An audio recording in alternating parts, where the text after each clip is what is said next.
अस्सलामु अलैकुम वरहमतुल्लाहि वबरकातुहू। हदीस से ये बात मालूम होती है कि 3 बच्चे दुनिया में ऐसे आए हैं जिन्होंने अपनी माँ की गोद में बोला। इन तीनों में से सबसे पहला नाम हज़रत ईसा अलैहिस्सलाम का है।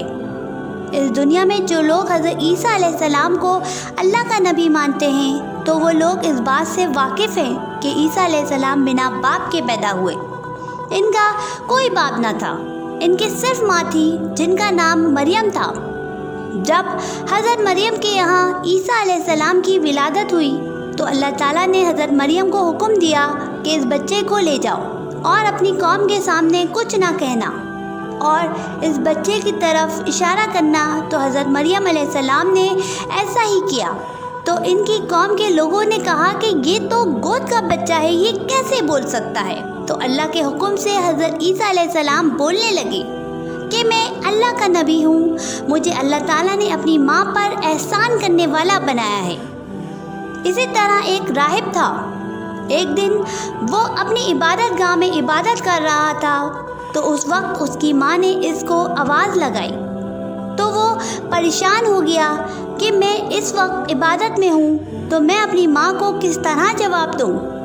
लेकिन इनकी माँ को ये बात मालूम न थी कि वो इबादत कर रहे हैं। तो उनकी माँ ये समझी कि वो जानबूझकर मुझे जवाब नहीं दे रहा।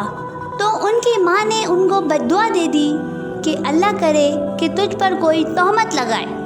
तो अल्लाह ने उनकी ये बद्दुआ पूरी कर दी। एक औरत के यहाँ एक बच्चा पैदा हुआ तो लोगों ने उस औरत से पूछा कि ये किसका बच्चा है, इसका बाप कौन है। तो उस औरत ने इस राहिब पर इल्ज़ाम लगा दिया। तो उस वजह से लोगों ने उस राहिब को मानना शुरू कर दिया और उसकी इबादत गाह को भी तोड़ दिया। लेकिन अल्लाह का करना ऐसा हुआ कि उस औरत के यहाँ जो बच्चा पैदा हुआ था उस बच्चे ने इस बात की गवाही दे दी कि ये मेरा बाप नहीं है, बल्कि अल्लाह ने मुझे इस राहिब के बजाय एक चरवाहे के पानी से पैदा किया है, वही मेरा असल बाप है। इस तरह अल्लाह ताला ने इस राहिब के ऊपर लगने वाली तोहमत को गलत साबित किया। इसी तरह एक ज़माने में एक जादूगर था। वो एक बादशाह के यहाँ काम करता था। जब वो जादूगर मरने लगा तो उसने बादशाह से कहा कि मेरे लिए एक शागिर्द मुकर्रर कर दो जो मेरे बाद तुम्हारे लिए जादू किया करेगा।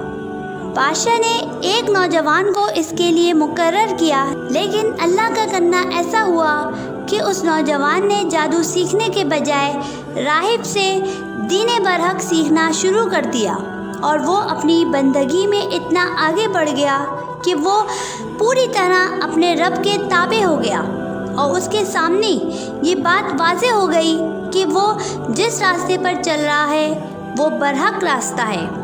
इस रास्ते पर चलने की वजह से अल्लाह ताला ने इसके हाथ पर कई करामात दिखाना शुरू कर दिए जिसका बादशाह को इल्म हो गया।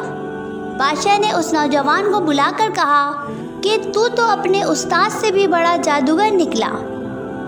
तो इसने कहा कि ये जादू नहीं बल्कि जो कुछ मेरे हाथ पर हो रहा है वो अल्लाह कर रहा है। तो बादशाह ने जब उसकी ये बात सुनी तो उसको सख्त तकलीफ़ें पहुंचाना शुरू कर दी और उसको जान से भी मारने की कोशिश की।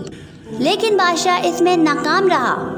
तो उस नौजवान ने बादशाह से कहा कि अगर तुम्हें मुझे मारना है तो तुम्हारे पास एक ही तरीका है कि तुम पूरे शहर को जमा करो और उनके सामने अल्लाह का नाम लेकर मुझे मारो तो मैं मर जाऊंगा।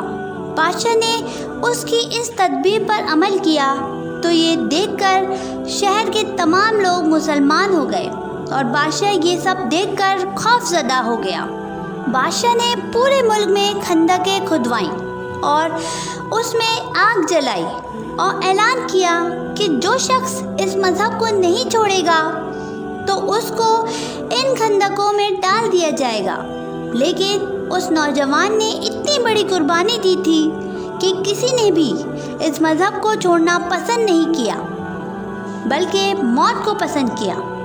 इसी शहर में से एक औरत को खंदकों में डालने के लिए लाया गया तो उस वक्त اس عورت کے ہاتھ میں ایک بچہ تھا، تو اس عورت کو اس بچے کا خیال آیا تو اللہ کے حکم سے وہ بچہ بول پڑا اور اس بچے نے کہا کہ اے ماں، یہ خندق نہیں بلکہ جنت کا باغیچہ ہے، تو اس میں کود جا۔